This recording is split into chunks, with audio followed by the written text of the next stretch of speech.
ဒီနေ့ကျွန်တော်တို့ဟာလူတွေအများကြီးစိတ်ဝင်စားနေကြပြီမယ်တိတိကျကျတော့တိတ်မတိကျသေးတဲ့အကြောင်းအရာတစ်ခုကိုပြောပြချင်ပါတယ်အဲ့ဒါကတော့ဆေးကြောက်ဆိုတဲ့အရာဟာကျွန်တော်တို့ရဲ့အုံနောက်ကိုဘယ်လိုမျိုးတက်ရောက်မှုတွေပေးနိုင်လဲဆိုတာပါပဲဆေးကြောက်ကအုံနောက်ကိုထိခိုက်စေသလားဆိုတဲ့မိကုန်းကရိုးရိုးလေးထင်ရပြီမယ်တကယ်တမ်းကအဖြေရှာရခက်တဲ့ရုပ်ထွေးတဲ့ပြဿနာတစ်ခုပ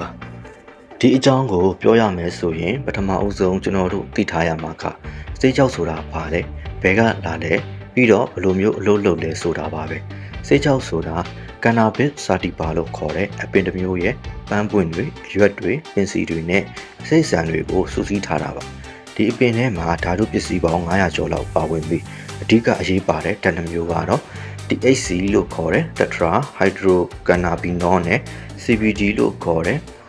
Cannabidiol တို့ပဲဖြစ်ပါတယ် THC ကစိတ်ကိုပြောင်းလဲစေတဲ့မူရစ်စေတဲ့အာနိသင်ရှိပြီး CBD ကတော့ဆေးပတ်ဝင်အာနိသင်တွေရှိတယ်လို့ဆိုကြပါတယ်။နေရာမှာကျွန်တော်တို့ရဲ့အုံနောက်အကြောင်းကိုနည်းနည်းလေးပြောပြချင်ပါတယ်။ကျွန်တော်တို့ရဲ့အုံနောက်ဟာအောင်းစရာကောင်းလောက်အောင်ရှုပ်ထွေးပြီးထူးခြားတဲ့အစိပ်ပိုင်းတစ်ခုပါ။အုံနောက်ထဲမှာဆဲပေါင်းဘီလီယံနဲ့ချီပြီးရှိပါတယ်။အဲ့ဒီဆဲတွေဟာတစ်ခုနဲ့တစ်ခုဆက်သွယ်ပြီးကျွန်တော်တို့ရဲ့အတွေ့အခေါ်ခံစားချက်အပြုအမူတွေကိုထိန်းချုပ်ပါတယ်။အုံနောက်ဆဲတွေဟာအချင်းချင်းဆက်သွယ်ဖို့အတွက် neurotransmitter လို့ခေါ်တဲ့ဓာတုပစ္စည်းလေးတွေကိုအသုံးပြုပါတယ်။ဒိုပါမင်၊ဆီရိုတိုနင်၊ဂါဘာစတာတွေဟာ neurotransmitter တွေတဲကနာမည်ကြီးတွေပါ။အခုဆေးကြောင်းနဲ့အုံနောက်ဘယ်လိုဆက်ဆက်လဲဆိုတာကိုလေ့လာကြည့်ရအောင်။ THC ဟာကျွန်တော်တို့ရဲ့အုံနောက်ထဲကိုရောက်သွားတဲ့အခါ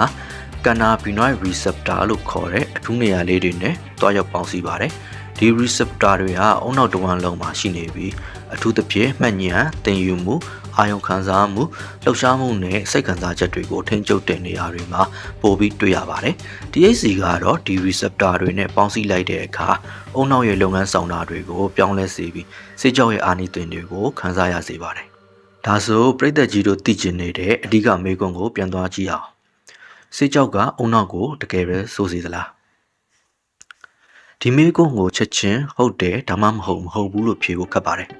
ဘာလို့လဲဆိုတော့ဆေးကြောက်ရဲ့အုံနောက်အပေါ်တက်ရောက်မှုတွေဟာအများကြီးရှုပ်ထွေးပြီးလူတအုပ်နဲ့တအုပ်မတူညီနိုင်လို့ပါဒါပေမဲ့သိပ္ပံပညာရှင်တွေနှစ်ပေါင်းများစွာလေ့လာခဲ့တဲ့သုတေသနတွေ့ရှိချက်တွေကိုအခြေခံပြီးပြောလို့ရတာတွေတော့ရှိပါတယ်ပထမဦးဆုံးအနေနဲ့ဆေးကြောက်ရဲ့ရေတိုတက်ရောက်မှုတွေကိုကြည့်အောင်ဆေးကြောက်သုံးဆပြီးတဲ့အခါခဏတာအတွင်းမှာခန်းစားရနိုင်တဲ့အပြောင်းလဲတွေကတော့မှတ်ဉာဏ်နဲ့သင်ယူမှုအားနည်းလာခြင်းဆေးကြောက်ဟာအုံနောက်ရဲ့hippocampus လို့ခေါ်တဲ့မှတ်ဉာဏ်နဲ့သင်ယူမှုကိုထိန်းချုပ်တဲ့နေရာကိုတက်ရောက်မှုရှိပါတယ်။ဒါကြောင့်ဆေးကြောက်သုံးဆွဲထားတဲ့အချိန်မှာအာယုံစူးစိုက်ရခက်တာအသစ်ဆန်းတွေကိုလေ့လာသင်ယူဖို့ခက်ခဲတာမကြသေးခင်ကဖြစ်ပျက်ခဲ့တာတွေကိုမေ့လည်တာမျိုးတွေဖြစ်နိုင်ပါတယ်။ဒါကအကြောင်းသားတွေအလုပ်လုပ်တဲ့သူတွေအတွက်တော်တော်လေးအခက်အခဲဖြစ်စေနိုင်ပါတယ်။အာယုံခံစားမှုနဲ့အချိန်အာယုံပြောင်းလဲခြင်းဆေးကြောက်ဟာအာယုံခံစားမှုတွေကိုပြောင်းလဲစေနိုင်ပါတယ်။အမြင်အာယုံအကြားအာယုံအနံ့အာယုံအရသာအာယုံနဲ့အထီးတွေ့အာယုံတွေကိုပုံမှန်မဟုတ်ပဲထူးခြားတဲ့ခံစားချက်မျိုးတွေဖြစ်ပေါ်စေနိုင်ပါတယ်။ဥပမာအယောင်တွေကိုပိုပြီးတောက်ပါတယ်လို့ခံစားရတာအတန်တွေကိုပိုပြီးကျေလောင်တယ်လို့ထင်ရတာမျိုးတွေဖြစ်တတ်ပါတယ်။ဒါအပြင်အချိန်အာယုံလည်းပြောင်းလဲသွားနိုင်ပါတယ်။မိနစ်ပိုင်းလေးပဲကြာပေမဲ့နာရီနဲ့ချီပြီးကြာသွားတယ်လို့ထင်တတ်ပါတယ်။ဆေးကြောက်ဟာအုံနောက်ရဲ့ cerebellum လို့ခေါ်တဲ့လှုပ်ရှားမှုနဲ့ခန္ဓာကိုယ်ညှိနှိုင်းမှုကိုထိန်းချုပ်တဲ့နေရာကိုလည်းတက်ရောက်မှုရှိပါတယ်။ဒါကြောင့်ဆေးကြောက်သုံးဆွဲထားတဲ့အခါလမ်းလျှောက်တာကားမောင်းတာအားကစားလုပ်တာစတဲ့လှုပ်ရှားမှုတွေမှာဟန်ချက်ပြတ်တာထိန်းချုပ်ရခက်တာမျိုးတွေဖြစ်နိုင်ပါတယ်။ဒါကမတော်တဆထိခိုက်ဒဏ်ရာရနိုင်ခြေကိုပိုများစေပါတယ်။စိတ်ခံစားချက်ပြောင်းလဲခြင်းဆေးကြောက်ဟာစိတ်ခံစားချက်ကိုလည်းပြောင်းလဲစေနိုင်ပါတယ်။လူတချို့အတွက်စိတ်ကိုတက်ကြွပျော်ရွှင်စေပြီးစိတ်ဖိစီးမှုကိုလျော့ကျစေနိုင်ပါတယ်။ဒါပေမဲ့တချို့လူတွေအတွက်တော့စိုးရိမ်ပူပန်စိတ်တွေများလာတာကြောက်ရွံ့ထိတ်လန့်တာစိတ်တက်ကြတာမျိုးတွေဖြစ်စေနိုင်ပါတယ်။တခါတလေစိတ်အခြေအနေမတည်မငြိမ်ဖြစ်တာမျိုးလည်းရှိတတ်ပါတယ်။ဒီရေတိုတက်ရောက်မှုတွေဟာဆေးကြောက်သုံးဆွဲပြီးနာရီပိုင်းအတွင်းမှာဖြစ်တတ်ပြီးအချိန်တန်ရင်ပျောက်ကင်းသွားတတ်ပါတယ်။ဒါပေမဲ့ဒီတက်ရောက်မှုတွေဟာနေ့စဉ်ဘဝမှာအခက်အခဲတွေဖြစ်စေနိုင်ပါတယ်။ဥပမာကျောင်းမှာစာသင်နေခြင်းအလုပ်မှာအာရုံစိုက်လုပ်နေခြင်းကားမောင်းနေခြင်းတွေမှာဆေးကြောက်သုံးဆွဲတာရင်အနေများနိုင်ပါတယ်။အခုဆေးကြောက်ရဲ့ရည်ရှိတက်ရောက်မှုတွေကိုလေ့လာကြည့်ကြရအောင်။ဒါကပိုပြီးစိုးရင်စရာကောင်းတဲ့အပိုင်းပါ။ဘာလို့လဲဆိုတော့ရည်ရှိသုံးဆွဲမှုဟာအုံနောက်ကိုအမြဲတမ်းလိုထိခိုက်စေနိုင်လို့ပါ။အုံနောက်ဖွံ့ဖြိုးမှုကိုထိခိုက်စေခြင်း ထူးသဖြင့်လူငယ်များတွင်အုံနောက်ဟာအသက်20ဝန်းကျင်အထိဆက်လက်ဖွံ့ဖြိုးနေပါတယ်။လူငယ်တွေဆေးကြောက်ကိုစောစောစစ်စစ်စာသုံးစွဲမယ်ဆိုရင်အုံနောက်ဖွံ့ဖြိုးမှုကိုထိခိုက်စေနိုင်ပါတယ်။သုတေသနတွေအရဆေးကြောက်ကိုငရဲစဉ်မှာစာသုံးစွဲတဲ့သူတွေဟာမှတ်ဉာဏ်တင်ယူမှုဆုံးဖြတ်ချက်ချနိုင်စွမ်းစတဲ့အုံနောက်ရဲ့လုပ်ငန်းဆောင်တာတွေမှာအားနည်းချက်တွေပုံများတာကိုတွေ့ရပါတယ်။တချို့လေ့လာမှုတွေမှာဆိုရင်ဆေးကြောက်ကိုငယ်ရွယ်နဲ့စာသုံးတဲ့သူတွေဟာ IQ လို့ခေါ်တဲ့ဉာဏ်ရည်စမ်းသပ်မှုရမှတ်တွေလည်းနည်းပါးတာကိုတွေ့ရပါတယ်။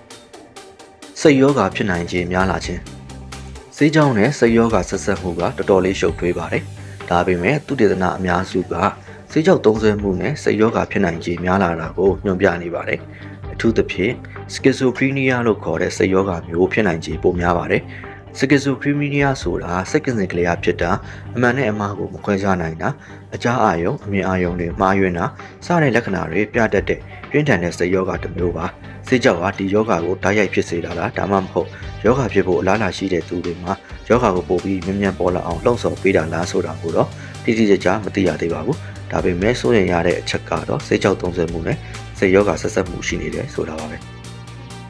ဆွဲလန်းမှုဖြစ်နိုင်ခြေဆေးကြောင့်ဟာဆွဲလန်းစေတတ်တဲ့အရာတစ်ခုလည်းဖြစ်ပါတယ်အထူးသဖြင့်နေ့စဉ်နဲ့အမျှဆေးကြောင့်ကိုပုံမှန်သုံးစွဲတဲ့သူတွေမှာဆွဲလန်းမှုဖြစ်နိုင်ခြေပိုများပါတယ်ဆွဲလန်းမှုဖြစ်လာပြီးဆိုရင်ဆေးကြောင့်မသုံးရင်မနေနိုင်တော့တာဆေးကြောင့်ကိုရအောင်အမျိုးမျိုးစူးစမ်းရှာဖွေတာဆေးကြောင့်ကြောင့်ဘဝမှာအခက်အခဲတွေရှိနေပေမဲ့ဆက်ပြီးသုံးစွဲနေတာမျိုးတွေဖြစ်တတ်ပါတယ်ဆေးကြောင့်ဆွဲလန်းတဲ့သူတွေဟာစိတ်ကျန်းမာရေးပြဿနာတွေလူမှုရေးပြဿနာတွေငွေကြေးပြဿနာတွေနဲ့ရင်ဆိုင်ရနိုင်ပါတယ်ကျန်းမာရေးပြဿနာမျာ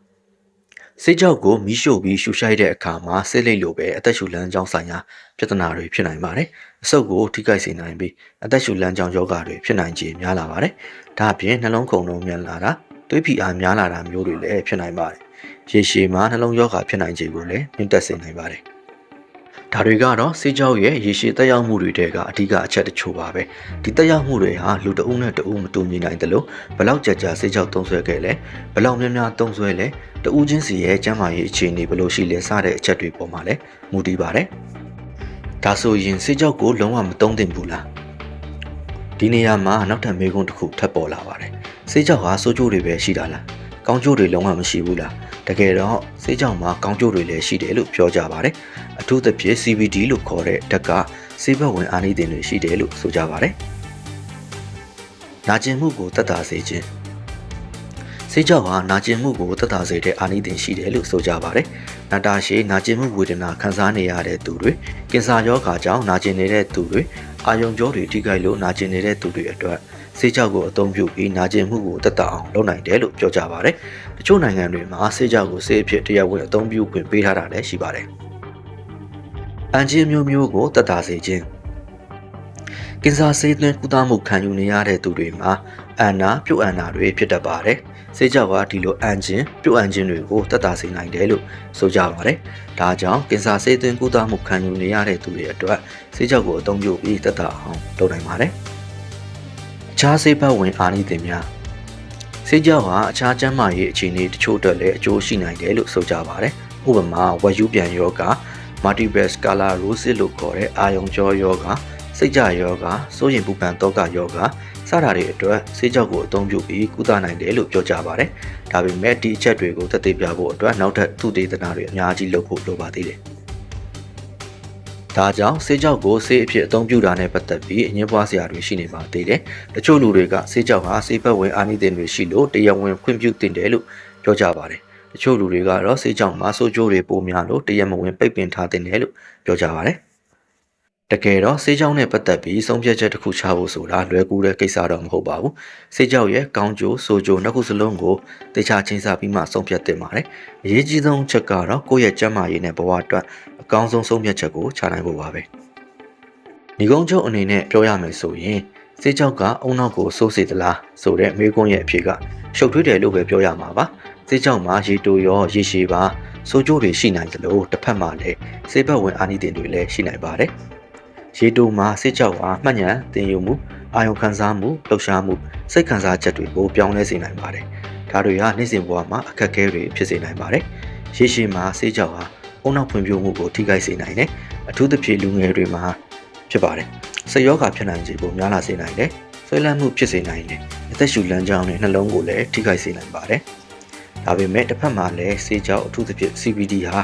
နာကျင်မှုကိုသက်သာစေနိုင်ပါတယ်။အန်ဂျင်းကိုသက်သာစေနိုင်တယ်။တခြားကျန်းမာရေးအခြေအနေအချို့အတွက်လည်းအကျိုးရှိနိုင်တယ်လို့ဆိုကြပါတယ်။ဒါကြောင့်ဆေးကြောင့်ကိုသုံးသင့်လားမသုံးသင့်ဘူးလားဆိုတာကိုကိုယ်တိုင်သေချာစဉ်းစားဆုံးဖြတ်ဖို့လိုပါတယ်။ဆေးကြောင့်နဲ့ပတ်သက်ပြီးမှန်ကန်တဲ့သတင်းချက်လက်တွေကိုရယူပါ။ကောင်းကျိုးဆိုးကျိုးတွေကိုချိန်ဆပါ။ကိုယ့်ရဲ့ကျန်းမာရေးနဲ့ဘဝအတွက်အကောင်းဆုံးဆုံးဖြတ်ချက်ချပါ။နောက်ဆုံးအနေနဲ့ကျွန်တော်ပြောချင်တာကတော့ဆေးကြောင့်အကြောင်းကိုဒီနေ့ပြောပြတာဆေးကြောင့်ကိုအားပေးအားမြောက်လုပ်တာမဟုတ်ပါဘူးကျွန်တော်တို့ဟာသိပ္ပံနည်းကျသုတေသနတွေ့ရှိချက်တွေကိုအခြေခံပြီးဆေးကြောင့်ရဲ့အမှန်တရားကိုပြည်သက်ကြီးကိုပြောပြချင်တာပါဆေးကြောင့်နဲ့ပတ်သက်ပြီးပိုပြီးနားလည်သဘောပေါက်လာမယ်မှန်ကန်တဲ့ဆုံးဖြတ်ချက်တွေချနိုင်မယ်လို့ပြောလင်းပါတယ်ပြည်သက်ကြီးကိုကျေးဇူးတင်